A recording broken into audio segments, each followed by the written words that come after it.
Millionaire arrives later. What he sees in the kitchen changes his life forever. The grand house stood silent, filled with everything money could buy, but missing something far more precious.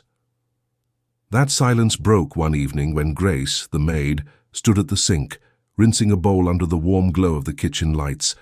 She hummed softly to herself, trying to bring a little life into the stillness. A gentle voice startled her. "Grace." She turned quickly, wiping her wet hands on her apron. There stood Oliver, his golden hair messy, his shoulders drooping under a weight far too heavy for a boy of only 6. "Oliver," Grace said warmly, though her heart tightened. "Sweetheart, what are you doing here? Shouldn't you be in your room playing with your toys?" He shook his head firmly. "I don't want to play." Grace dried her hands and walked over. She scooped him into her arms and lifted him onto the counter. His pale face worried her. She brushed a strand of hair from his forehead. "What's wrong, love?" she whispered. Oliver hesitated, glancing at the fruit bowl, the neatly stacked dishes, anywhere but her eyes. Finally, in a trembling voice, he asked, "Can I stay here with you?" "Of course you can," she replied gently, cupping his cheek. "You can always stay with me, but tell me, what's on your mind?" He pressed his lips together, gathering courage. Then he whispered, "I don't have a mum." Grace froze. She had known this day would come. Children always notice, always compare. But the raw honesty in his voice pierced her heart. "She left," Oliver said quickly, his little fists clutching his shirt. "She walked away. My friend Jacob said his mum kissed him goodbye today. Liam's mum packed his lunch. Even Emma's mum came to her soccer game. But me? I don't have one. Just you." Tears burned behind Grace's eyes, but she steadied her voice. "Oh, Oliver, listen to me. What your mother did, it wasn't your fault. She made choices, but you were never the reason." Oliver finally looked at her, his eyes watery. "Then why does it feel like it's my fault? Why didn't she want me?" Grace's chest ached. She pulled him into her arms, his small frame fitting against her like he belonged there. "No, sweetheart, no," she whispered, her voice breaking. "You are wanted. You are loved. More than you will ever know." For a moment he was quiet, listening to her heartbeat. Then, in a trembling whisper, he asked, "Then, can you be my mom? Forever?" The word struck her like lightning. Grace's throat tightened and tears slipped free. "Oliver," she began, but he interrupted. "You're here when I'm sick. You read to me at night when Dad's not home. You hug me when I cry. You feel like a mom. Please, just say you'll be my mom forever."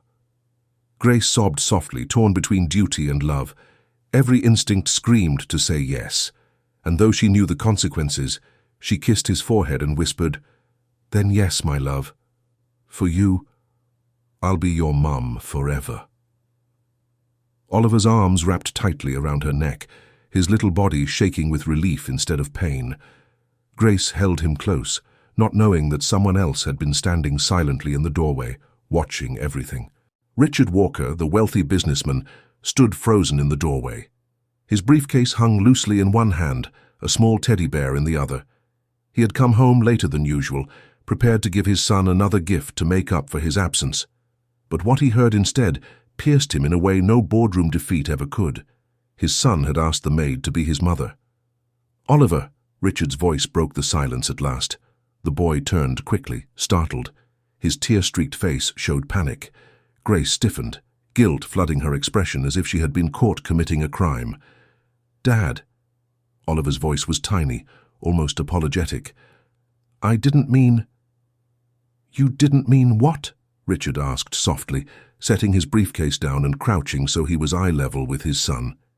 His usual stern, commanding tone was gone, replaced by rawness. "I didn't mean to make you mad," Oliver stammered. His small voice cracked. "It's just, all my friends have moms. They bring them to school. Tomorrow's contest. Everyone's mom will be there. And last night, you didn't come home again. I didn't know who else to ask. So, I asked Grace." Grace swallowed hard, her hands trembling. "Mr. Walker, But Richard raised a hand gently, silencing her. His eyes stayed fixed on his son. "You wanted her to be your mom?" he asked. Oliver nodded, his little shoulders shaking. "Because she's always here, she doesn't leave. She takes care of me when you can't." The truth cut Richard deeper than he expected. His grip on the teddy bear tightened before he finally set it aside.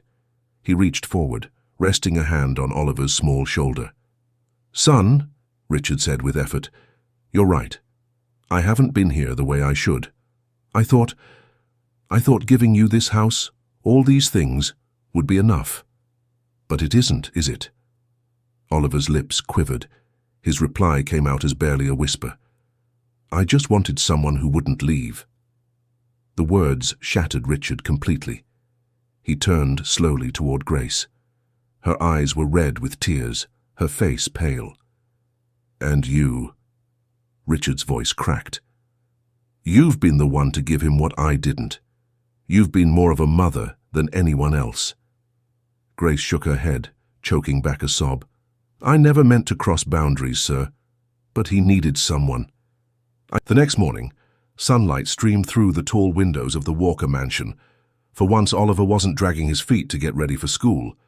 Instead, he was up early, a nervous excitement buzzing inside him. Today was the big contest, the one where every child would stand with their mother. And this time he wouldn't be alone.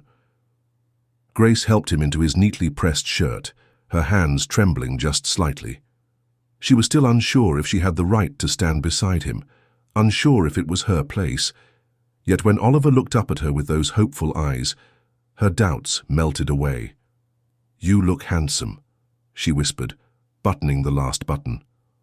"You'll be there, right?" Oliver asked quickly, as though afraid she might change her mind.